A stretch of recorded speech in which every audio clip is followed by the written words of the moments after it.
Like, oh, young. All right, Chef, so talk to me. What are we making today? Doing smoked salmon sushi. We're actually doing quite a bit of things, you know. So I'm doing a smoked salmon sushi. I'm gonna Like do a some special. vegetable spring rolls. Uh, have I think I have some salmon, local salmon that we're gonna do. But I just feel like I'll get Yeah, some flavor. it's all right. We're gonna do a fish tea, and we had done some rice and peas and stuff for lunch. Yeah. Thank you. Yeah. All right, so talk to me. How long have we been doing this? Oh, ja. Let's see. 1997 professionally. I won't Yeah. tell you where I Yeah. was at that point. I mean, nothing wrong with good age. Good age. Good That's just age. say good Yeah, I mean, age. I think you aged well. You know what I'm saying? Well, thank you very much. And that means you're able to have experience with the food. That means you've been in the game for a long time, which makes, I mean, me feel more comfortable that I know you have more experience. So how many weddings do you think you have under your belt? Oh, ja. I was actually trying to do that calculation today. You know, Yeah? it's probably like if we're supposed to average it out, maybe 150, 200. Enough. Yeah, Okay. enough. Fine. Got it. Got it. So in regards to execution, are you able to execute more than one event a day? Oh yeah, man, absolutely. Because I know We do you it all the don't- time. I know you don't really carry food on site. You cook No, we on don't. site. We do all of our So you're preparation able on to do time. all of that. Yeah, man. For We have more a than full one event. team that if we need to break up, we split up and we You go go. to each event. Oh, well, as long as you're at my wedding. Well, you know, I'm listening. Go ahead. Well, you know. what ends up happening, you know, is that my team is really, really good. So you're saying no matter who I get? It doesn't matter because it's not going to make that big of a difference with me being there or me not being there. What would you say is the reason why you started cooking in the first place? Like, what started this whole journey for you? You know, I really enjoy when I prepare food for somebody and they really love it. So I also got inspired by this young lady a long time ago. Long. Long time ago, who I thought, you know, at some point maybe I would have did spend the rest of my life with her. Yeah. But you ended up staying with food instead. Yeah, that's exactly what happened. All right. So, how about our story? Yes. When did you know that working with me and my team, that it was a good fit for you? That you could say, okay, this is someone I wanted to work with. I mean, I know our work relationship is excellent. I love working with you. I feel like we have that vibe, as well as with the clients that we have, to make sure that we have a good relationship and we click. But Yes. when did we click? You know, when we clicked was after our first event. Yeah, we ended up doing. I think there were a couple of things that just never went very well with that wedding. Or they just, not that they never went well, because the overall event ended up being very, very good. But what ended up happening was how we handled the situation afterwards made me realize that, yeah, Trust me, we could have worked. literally, I'll never forget that day where this man said to me, so you told me that this is what I'm going to be getting, and the other supplier hasn't given me what I want, so I've already taken over this area, I don't need it anymore. This is what I want. And I swear I don't believe I was like that. I do not. It was at that moment I knew that you were so serious about your work. I mean, my team on our recap after the event, literally said, okay, guys, we set our game up. And you are one of the reasons why we set our standard so high. Because when you have That's very suppliers flattering. like that, where you know that, you know, this is what they come, this is what they deliver, they show up, we need to ensure that we showed up. So now 5, 6 years later, we're here. So thanks. Yes. No, thank you. You know, the truth of the matter, though, is that we all help each other to grow. And that is something that a lot of people won't give each other credit for. But yeah, without like different planners that we worked with, we also, as Ashebre, would not have grown to where we are right now. So we're also very grateful for you. Yes. I know. Me even getting you, even the booking process, let's talk about that. How soon should a bride reach out to her caterer or any caterer to say, okay, this is what I'm thinking of. What's that process like? A good standard is really a year, you know. Because you know you're booked, right? Getting a weekend with you is like a whole thing. I don't know how you can get it in. It's just especially for weddings because everybody else really books a year in advance. Right. Yes, you only have a certain amount of weekends in a year. And most brides want a weekend, Saturday or Sunday. Always, all the time. So yeah, try to do a year in advance at least by at minimum probably 8 months. You know, we've done less than that before. It's just that it really was not peak season. So yeah. Sorry, guys. Okay, so. Go ahead. Did you pause me? No, I didn't. Oh, okay. All right. I was actually thinking about what I was going to be putting into this sauce and hoping that this sushi is actually going to be really, really good. I mean, hope? No, we're going to speak it. It's going to be great. Well, I'm going to know. What is that? This is Scotch bonnet pepper, and we're putting this with Bragg's. So it's not really a typical. Spice. Yeah? Not I. But I'm sure nice. No, man, I think you will. You'll probably turn a little bit pink, but yeah. Yeah? Okay, I have faith. I mean, even let's talk about trying food. I know for my couples and anyone that we think of that is in this industry, we definitely push trying their food before their wedding day. Yeah. I don't like surprises. And I think it's important that brides or clients overall, that they actually have an idea of what our palate is, what our flavor profiles are like, so that they understand exactly what they're going to be getting. We're not necessarily really spicy, but we're not mild either. I think we strike a really nice balance in between. Right. And it's important for clients to actually be able to experience that in advance, because I agree. A lot of them oftentimes will set the standard based on other things that they've experienced locally. And something else I want to add to that is sometimes you don't really realize that even interacting with the couple, you find, let's change the sauce up a bit based on their flavor profile. As you said, you're able to add things to the dish that you wouldn't have, I guess, gone through a regular menu. Yeah. I mean, I know that you're the curator connoisseur when it comes to... No, I mean, that's something I love about you, where I can take different cultures and you're able to create a fusion, and that menu looks amazing. So when I have, different racial couples, I love it. You see, and that's what I really enjoy doing, though. I love being able to create an experience for persons, and I love challenging myself as well. Yes. So what would you say is the craziest thing about cook? Or tried to cook? I can't help.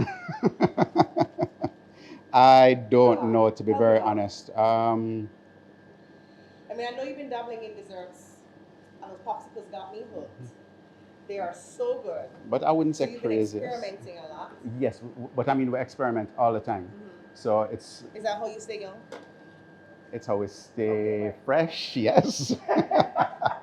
I'm working on it, Chef. I'm really working on it.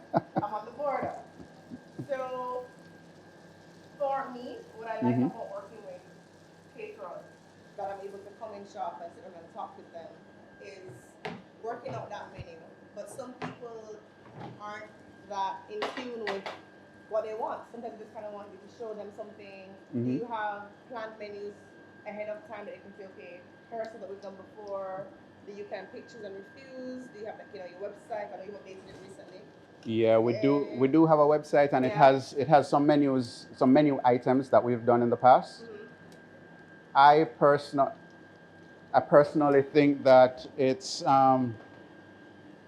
we don't have a standard set menu, but we do have menu options that persons can select from. Right. And in doing that, they'll be able to create a unique experience for themselves. I don't believe that you're supposed to be having the same menu as your cousin that just had a wedding the other day, Because we have you, right? And your budget. So that's another thing. People assume, man, oh, you deal with Chef Oji, you know that. Yeah, you can't afford it. Yeah. Why is the price so high? Why is it that my location is so different from the rest? Well, a couple of things. What are you bringing to the table that's different from everybody else? We do fresh. you're getting quality service, overall service. So we're talking about pre-event, post-event service. What does that mean? So you and I know what that means, but for the average person. So from the time that you decide that you want to engage our services, you're getting personalized attention. You send an email to us. Within 48 hours, we're responding to that email. We really try to do it within 24 hours, but we stretch it out to 48 hours because in the event that you send us something and we just finished doing an event and got back in at 4 o'clock in the morning, there's a strong possibility that we won't be able to respond to it until after that. But normally we're responding within a 24-hour period. That's fair, as long as we know the communication timeline is being held. I mean, you love us because you know we love to call you. You know? Yes, I do. We're on you guys making sure that you meet the deadline. So I think it's definitely good that I can work with a supplier if I don't have to think, oh my goodness, if I don't call this man, if I don't call this deal, I'm not going to get anywhere. Exactly. Okay, where are you going with that now? Where are you going with this? In your mouth? No.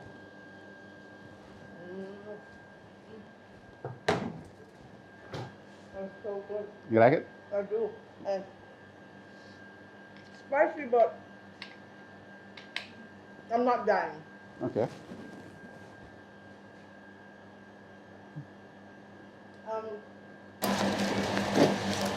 That is so good. All right. So, you know, I've always looked on YouTube to find this whole plating thing. Yeah. And I never succeed. Like, I mean, what is it? Your experience? Is it your own creativity? How do you look at a dish and say, okay, I'm gonna plate it a certain way? Because I know whatever I experience here, and you say to me, so I'm gonna get on the day of the event, is exactly how you present it to me. You're not for 150 people, there's a feat. Yeah, which is why we normally have a large crew. So you're really paying for a lot of different things. Is that why? Yes, the prices are going to be a little bit higher because what we try to do is that we try to maintain a certain ratio of personnel to guests. So what is your setup like? I mean, so you come on site, walk me through. You come on site, you set up your kitchen, you cook, you serve. Yeah. What is the uniform like? Do you have options? Full black? Nope, full black. So okay. yeah, I mean, if a client really wants That's not the only no I've heard from you before, you know. I was told I can't get round plates either. No, you'll never get round plates from us. No well, you won't get plates. standard round plates from us. If we're going to use round plates, which we may invest in at some point, they're going to have to be unique. Right. They can't be typical. Yes, but it told me, Chloe, you can't do that before because my plates won't fit on. Yeah, well, I mean, the truth is that if you're going to give me a round charger and I'm going to put down a rectangular plate, then it's just not going to work. Right. Yeah. So, again, guys, why it's good to communicate with your supplier. Those are the small details. Those small little details make a big difference on the wedding day or any event at that matter. It's so important. Because people like him who just don't use regular round plates make us feel like, you know, we're just basic. So no. It's just that everybody has different standards. At the end of the day, I'm not a caterer, I'm not a chef. And I come to you for a different experience. So if I want a normal experience, that's okay, but you're just not able to give it to me. No, I really that's all it I'm is. not able to. We're just throughout the entire process. Good save, huh? I know. Yes. So what are we doing now? What's that? This, which one? Garnish? Yeah, just. Well, what you pick? What's the green thing? Scallions. How your scallion looks so? Because we cut it.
have like gluten-free? Are you able, non-dairy? All those people who have all those problems. And I You don't have call them. cases I of don't them? call them problems. I think Okay. people have special dietary restrictions, and so it's very important that we. That's one of the first questions that we ask whenever we're getting RSVPs. We tell them, please ensure that you find out if all of your or if any of your guests have any kind of dietary restrictions. Okay. And the reason for that is because there are a lot of times that we'll work with certain ingredients, Right. and people will have allergies to like tomato. All right, and we don't want to have a situation where we're sending it by fast. Got it. Understood. All right. So what's you doing now? What's this? This is virgin coconut oil and some vegetables that we're using to do our fish tea. Fish tea. Yes. And that's corn. What kind of corn is that? I can buy that. Yeah, you can buy this corn anywhere. You buy it in the supermarket. My corn don't look so beautiful. Just don't buy the one in the can. And the truth is that if you buy it in the market and you get local corn, it's probably going to be and it's harder. Yeah. All right, so that one is something that you'll have to probably boil. This is something that you'll probably be able to eat raw. So you're going to notice that